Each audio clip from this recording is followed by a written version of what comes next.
My second favorite story from Lone Survivor is I also have this attitude in me where we were kind of talking, me and you were kind of talking the other day about like why we do what we do. Because I'm a why guy, right? I don't want to know what you do. I want to know why you do it.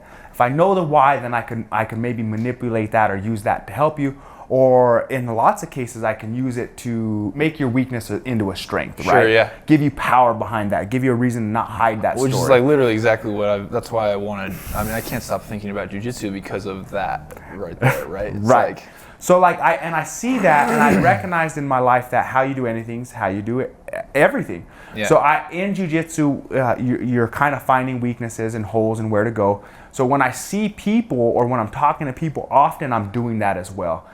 Sometimes they're telling a story. Well, I want to know about the story that you didn't want to talk about, the part of the story you were afraid of, right? Sure. And I noticed that for me to mentally prepare for a fight, I have to do these things always, not just sometimes. If me and Hayden are working out next to each other, I just met Hayden, I want to see how he's doing it, and then I want to beat him, but I want to know why he's doing it that hard. Yeah. Because I want to attack him at his why now. Mm-hmm. I want to see if I can slow his why down. So now, not only do I beat him, I can crush him. And I'll beat him every workout from here on out, right? Okay.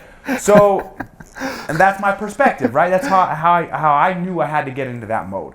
Yeah. So I was in that mode in this time as well. And I remember one day we went to lunch, and I remember seeing a guy by himself. And my instinct was, I'm going to go sit down by this guy. This was on set? This is on set. This is probably Lone my third day, okay? I see this guy on set, maybe sooner. I see this guy by himself, and my instinct was, I'm gonna go sit by him. Okay. He kind of seemed standoffish, seemed like he didn't want to talk, but for me that meant I gotta know why he feels that way. Okay. So I sit down by him, right? And I like watches, people like watches. At that time I was really into watches, so I checked out his watch. I'm observing him, checking everything.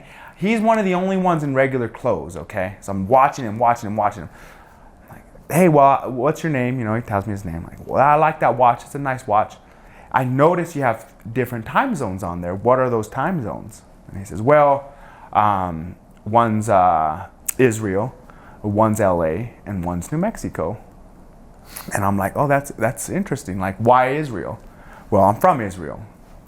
And I noticed like he's kind of wanting to talk, but not really, right? Yeah.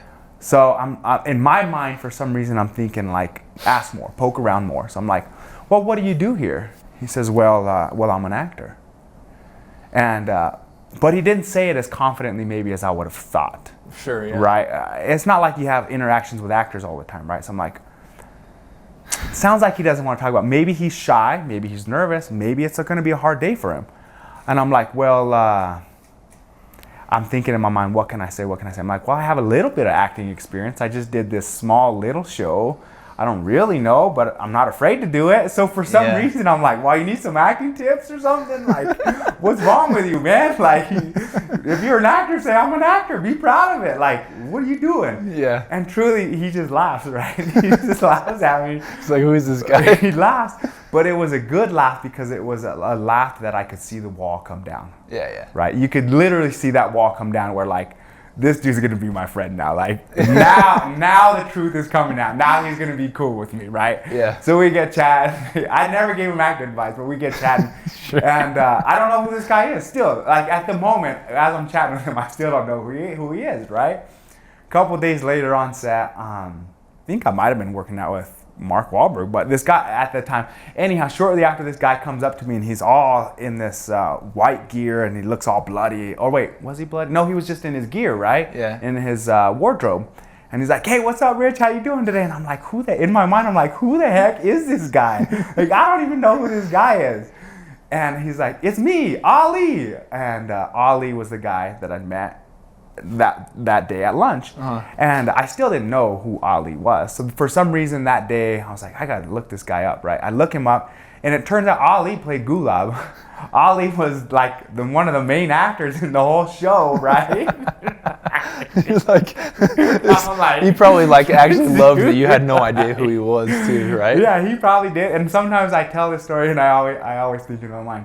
And every once in a while I still talk to Ali on like social media as well. Like, I still talk to him, but I bet I think in my mind, I think it would be funny if somewhere Ali's telling this same story, right? Like that time, some random dude, some dude comes up to me. He's like, "Do you want some acting tips?" I'm like, "Bro, do you know who I am?" Exactly. That's awesome. Exactly.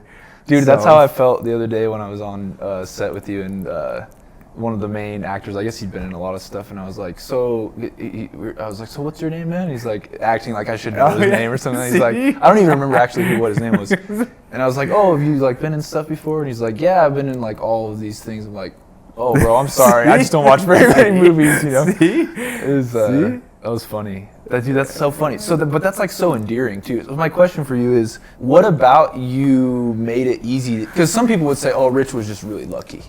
You're just so lucky. You're in the right time, right place." And then I think there's an element of being in the right time, in the right place. But like, you were in the right time, in the right place because of all the choices you had made up to that point, and because of how you had done everything, right?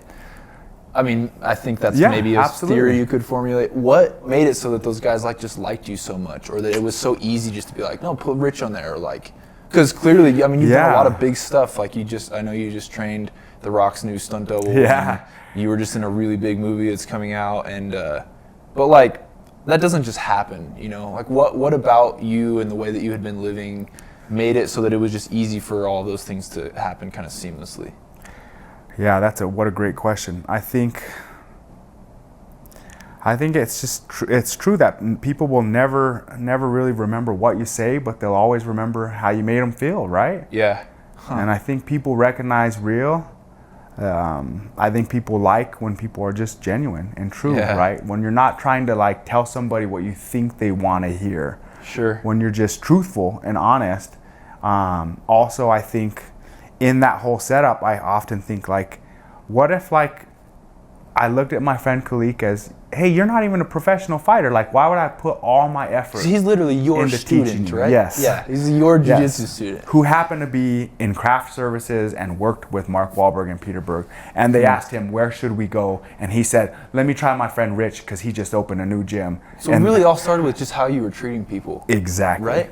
It all starts with how you treat people. Man, that's so big. And for me, like, not only how you treat people, but truly, like, if I'm teaching somebody jiu-jitsu, I think I see this a lot in people, right? You'll see where you're like, yeah, I want to teach somebody, but I want to teach somebody high up. Like, I want to be a coach, but I don't want to be a coach of Little League. I want to be a coach of an NFL player. Yeah, sure. Where, like, what I'm trying to get at is I treated everybody the same. It didn't matter if I had a 5-year-old I was teaching, a 10-year-old teaching, a 15-year-old, a guy who's just doing jiu-jitsu for fun, or an actual professional real fighter. Dang, I felt like I live my life where anything worth doing is worth overdoing. Like, really commit to it, right? Really commit to it and do it. And like, always try to give more than what's expected. Like, bring your A game, right? Yeah. Like, what are we doing where we like, I guess another example for me would be like, I heard this once from a motivational speaker named Les Brown. He says like, like you look at trees, right? And like a tree's gonna grow as tall as it could possibly grow in the environment available to it. Nothing will stop it unless other growth or where it was planted. Nothing's gonna stop it. Human beings, on the other hand, we're like some of the only species on Earth who will like give less than what we can. Yeah, like grow less than what we're capable of. Be less than what we can be. And that, I felt like I'd never wanted to be. I'd always wanted to be all that I can be. Like, give it my all. And like Vince Lombardi said, you know, like, dude, that's what men truly crave, is giving something their all and being exhausted at the end in a pile of sweat. And that's when we feel good about ourselves.